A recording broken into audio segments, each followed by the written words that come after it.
It's the 72nd Annual National Association of Farm Broadcasting Convention in Kansas City. I'm Brian Winnekins on Real Country 1430 WRDN and online at realcountry1430.com. Thank you to Animal Wellness Center of Buffalo Valley, also Agribusiness Silo, BASF, and Growth Energy for sponsoring our broadcast, and the National Rural Electric Cooperative Association. They're helping me with all these videos at our website at realcountry1430.com. Well, I really probably don't even have to introduce who this person is. I've known him for a long time. OrionSamuelson joining us from This Week in Agribusiness and also National Farm Report that you hear on WRDN every day. And also Samuelson Says. Orion, good morning and welcome. And I know you've been getting a little medical things done over the last few weeks. Agricultural, as a matter of fact, Brian. 7 weeks ago, I had open heart surgery, University of Chicago Medical Center, and 2 valves replaced. I now have a cow valve in my aortic. I have a pig valve in my mitral, and so I can literally say agriculture is in my blood. Actually, somebody made the comment last night during one of our events that, well, for everything that you've done for agriculture's paying you back. Yes, indeed, and thank God for the cattle producers and the pork producers. It's an interesting part of agriculture that we don't talk about a great deal. And I'm going to do a story on it and talk more about the ranchers that provide the cattle, that provided the heart valve, and the same way with pig producers. It's a fascinating story. I think it's something that everyone, you're right, we just never have thought of this. No. The only thing I've learned so far, because I'm going to talk to the surgeon who does all this work, but I understand the cow valve I have in my aortic came from a ranch in Nebraska. Okay, I have to ask this. So you're with your doctor. Yes. We have to replace these valves. We're going to use a pig and a cow valve. What was your reaction? Well, I said fine.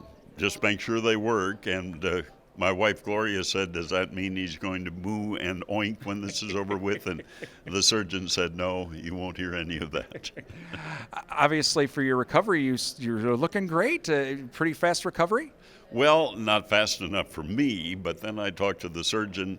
He says that I'm probably 3 weeks ahead of many patients half my age. So that's the first measure that I've had, and so I'll accept that. I guess I'm doing okay. But I've watched all the reruns of Gunsmoke and Cheyenne and all that sort of thing, so I'm ready to get back. And this really is my first trip from Chicago to Kansas City, and I'm enjoying it. I'm feeling it from a fatigue standpoint a little bit because I've been inactive for 7 weeks. But yeah, everything will be fine. And I'm doing what my health warden, Gloria, says, and the surgeon, because I don't want to go through this again. Oh, exactly. So obviously your travel hasn't been as much this year, late in 2015, but 2016, is Orion going to be having a full schedule once again? Once again, we'll be moving, and I missed World Dairy Expo for the first time in a long time, and I missed FFA convention for the first time in a long time, but couldn't miss this one. And actually, I was in Kansas City overnight a week ago for the Agriculture Future of America. So, yeah, I'm getting back into it. Let's talk a little bit about 2015 as well, personally for yourself at the home farm in Vernon County. Your home farm was the host for the dairy breakfast. And for those that don't realize, we like to go out to the farm and have breakfast, but that had to be a great honor. It really was. And the Ennis family, who purchased the farm from my folks in 1964, have done a good job.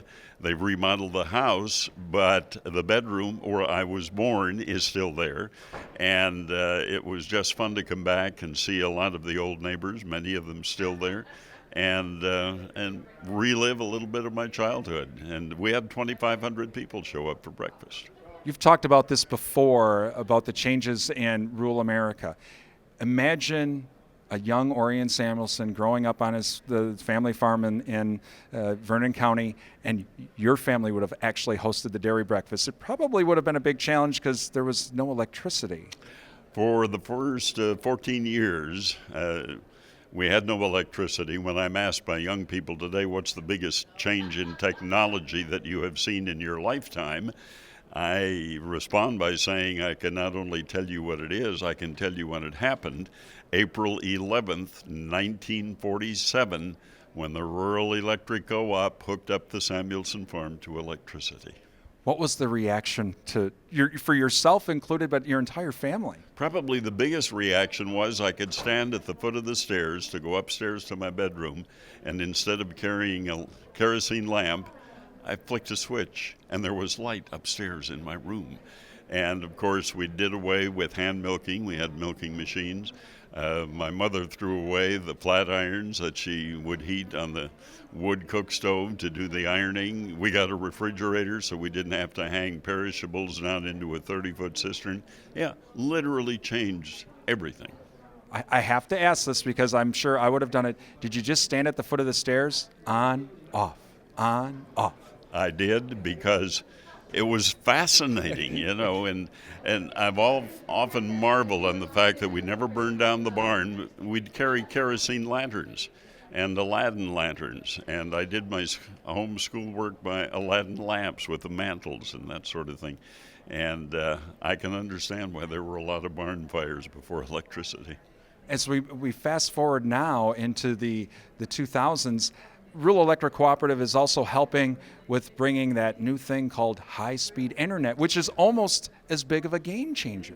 It really is. As a matter of fact, when I tell my grandkids that the biggest technology change is electricity, they look at me and they say, you wouldn't have your internet, you wouldn't have your games, you wouldn't have any of this without electricity coming first. But yes, every day is a revolution in the information world. Well, congratulations on a great speedy recovery. We look forward to maybe having you out in Western Wisconsin in 2016. Thanks for joining us. I'd love to join you. Orion Samuelson with This Week in Agribusiness. We're looking forward to seeing him back on This Week in Agribusiness soon, and also with National Farm Report and Samuelson Says. From the National Association of Farm Broadcasting Convention in Kansas City, I'm Brian Winnikins.